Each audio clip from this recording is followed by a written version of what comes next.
आशा है आप लोग यहाँ सत्य के खोज में आए होंगे। मैं आपसे हिंदी में बातचीत कर रही हूँ। कोई लोग ऐसे हों कि जो हिंदी बिल्कुल ही नहीं समझते हैं, तो फिर अंग्रेजी में बातचीत करूँगी। ठीक है।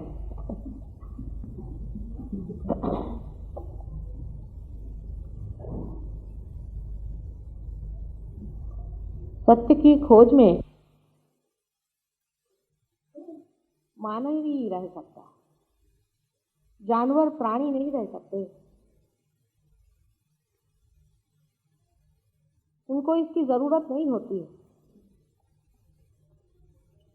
मनुष्य ही को इसकी जरूरत होती है कि वो सत्य को जाने।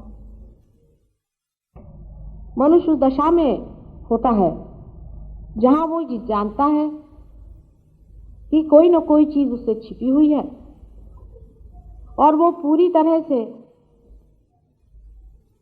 यह भी नहीं समझ पाता कि वो इस संसार में क्यों आया है,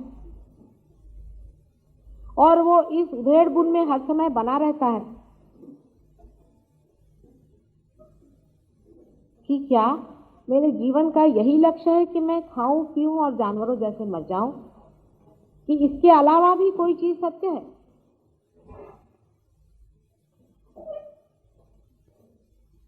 सत्य का अन्वेषण मनुष्य के ही मस्तिष्क में जागृत होता है, लेकिन सत्य के नाम पर जब हम खोजते हैं तो हम न जाने किस चीज को सत्य समझ के बैठते हैं। जैसे कि जब मानव कुछ सोचने विचारने लग गया तो उसने संसार की जितनी जड़ चीजें थी उधर अपना ध्यान लगाया। यानी यहां तक आज वो चांद पर पहुंच गया। कौन सा सत्य मिला उसे चांद पर? साइंस की खोज की, उसमें उसे कौन सा सत्य मिला? जिन लोगों ने साइंस की खोज करके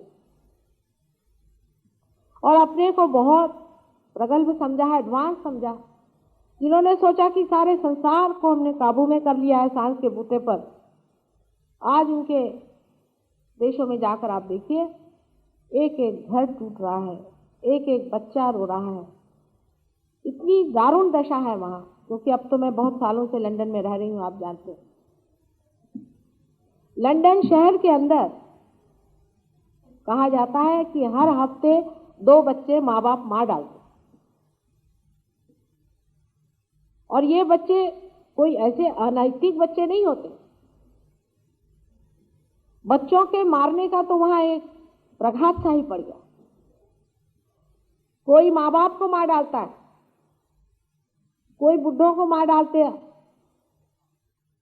कोई पति पत्नी को मार डालता है, पत्नी पति को मार डालते हैं, और जब किसी को मारने को नहीं मिलता तो अपने को मारते बैठते। स्वीडन में न जाने लोग क्यों, जहां की सबसे अधिक सुबत्ता है, वहां सबसे ज्यादा आत्महत्या करते हैं।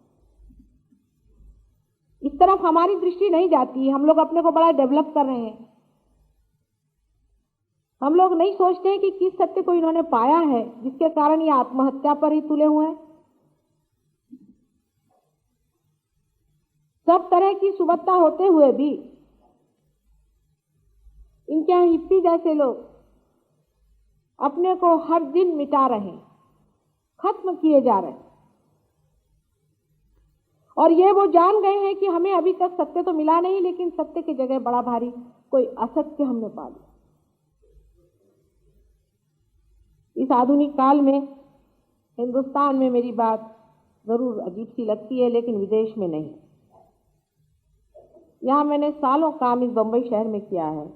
लंदन में 1 साल में मैंने जो काम किया वो बहुत ज्यादा आश्चर्य होता। हिंदुस्तानी अभी सोच रहे हैं भारतीय कि हम अगर उनके जैसे आधुनिक हो जाएं, हमारे रोटी कपड़े का अगर सवाल ठीक हो जाए तो हम बहुत ही ज़्यादा विशेष हो जाए। रोटी कपड़े का सवाल अपने देश में किन लोगों को है?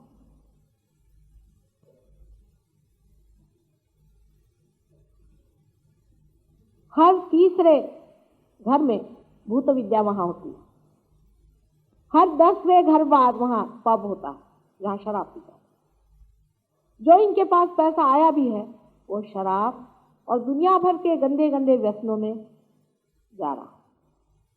इतनी भयंकर वहां की चीजें हैं कि मैं अगर आपको बताऊं तो आप विश्वास भी नहीं करेंगे। वहां के कायदे कानून पढ़ते ही साथ आप आश्चर्यचकित हो जाएंगे, जो कि हम यहाँ सोच भी नहीं सकते। और जो हमारे वहां जाते हैं साहब लोग, वहां से सूट बूट पहन करके आकर ये तक नहीं बताते कि वहां किस तरह की गंदगी लोगों में फैल गई है और वहां किस तरह का एक दारुण चित्र बन रहा है।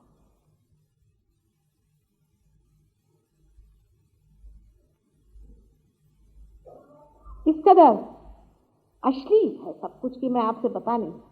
मां के रिश्ते में मेरे जिह्वा पर ये शब्द आ नहीं सकते। इतनी घृणित है वहां की जिंदगी जो टूट गई, बिखर गई है। उनको देखने के बाद हमें सोचना चाहिए कि हम किस चीजों की मांगे कर रहे हैं।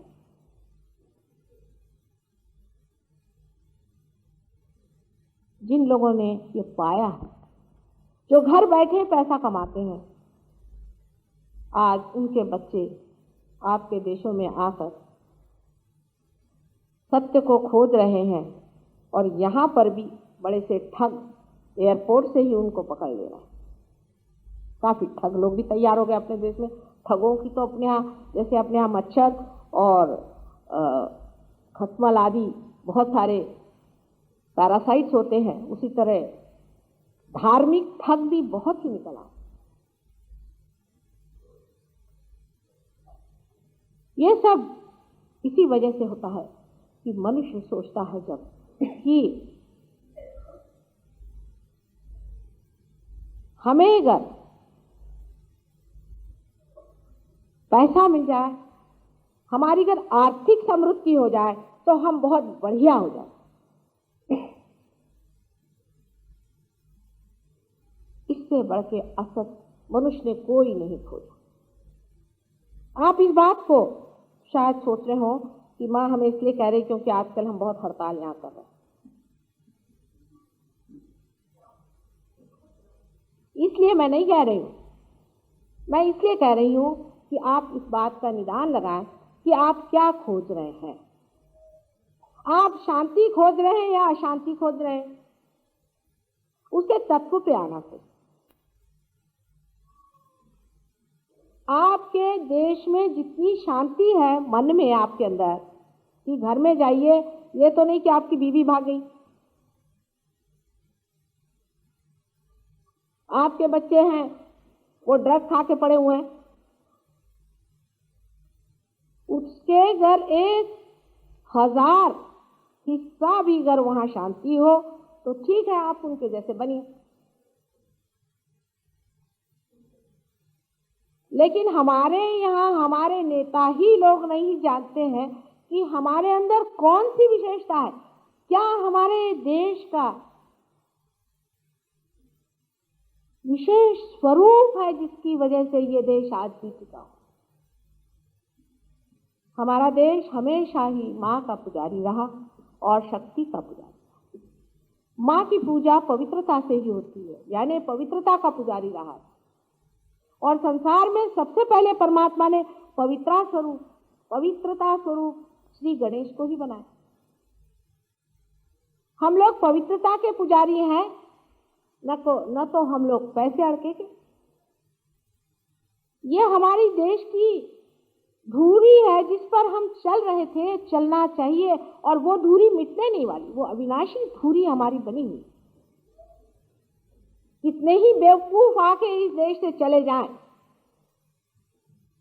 और कितने ही महामूर्ख हमें कितने भी भूले भटकावे में डाल दे, तो भी इस देश की धुरी नहीं बदल सकती। ये सारे संसार की धुरी। अब बड़े दुखी जीव यहां मैं देखती हूं एक से एक, बड़ा आश्चर्य होता है मुझे। इसका कारण हमारे पास जो सत्य का पता लगाया गया था और उसके बारे में जो बातें हमारे सामने थी वो हमने सब बंद करके रखा।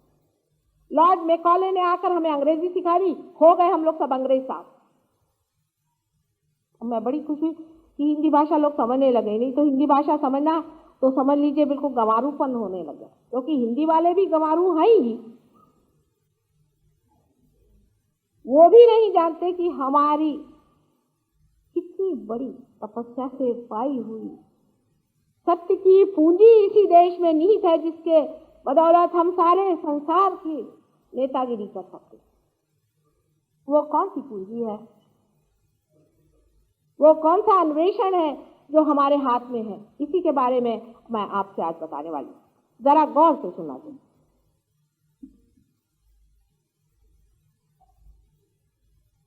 हमारे देश में अनादिकाल से लोगों ने ध्यान किया।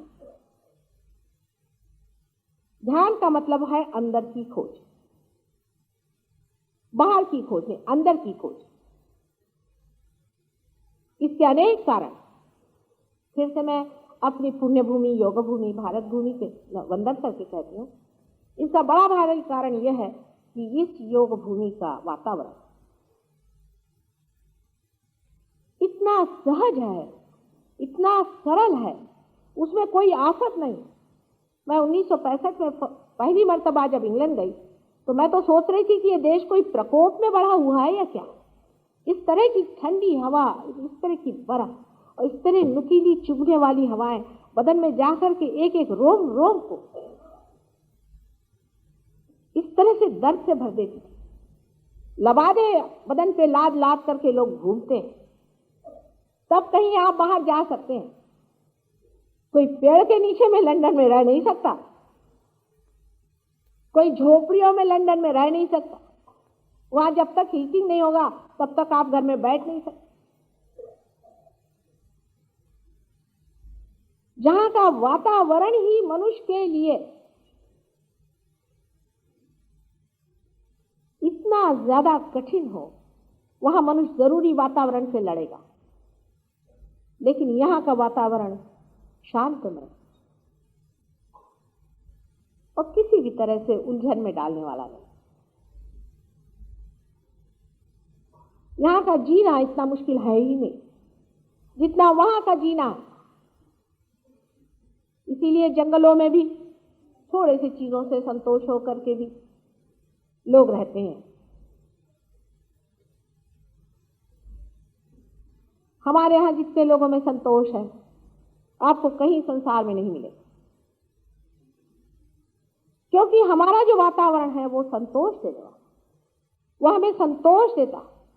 और उस संतोष के कारण ही मनुष्य की मनस्थिति ऐसी है कि वो अंदर खोजता है।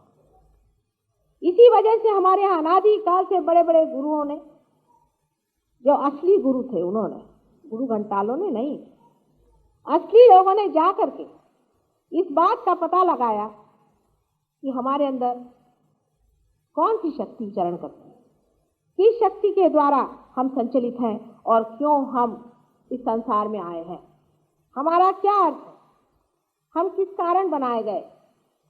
इसकी ओर उनका चित्त गया, इसकी ओर उन्होंने ध्यान दिया और उन्होंने बहुत कुछ अन्वेषण करके रखा। लेकिन हम तो अंग्रेज हैं, हमारे पास टाइम ही नहीं कि वो सब चीजें पढ़ें या जाने या समझें। और जो समझते भी हैं, उनको कहा जाता है कि बड़े समझदार लोग हैं, वो भी इस कदर पाखंडी, इतने झूठे और धर्मांध हैं कि उनको देखते ही साथ जी करता है कि ऐसे धर्म से तो भगवान बचाए। एक तरफ धर्मांधता की हद है और दूसरे तरफ परमेश्वर के प्रति अविश्वास। इस दो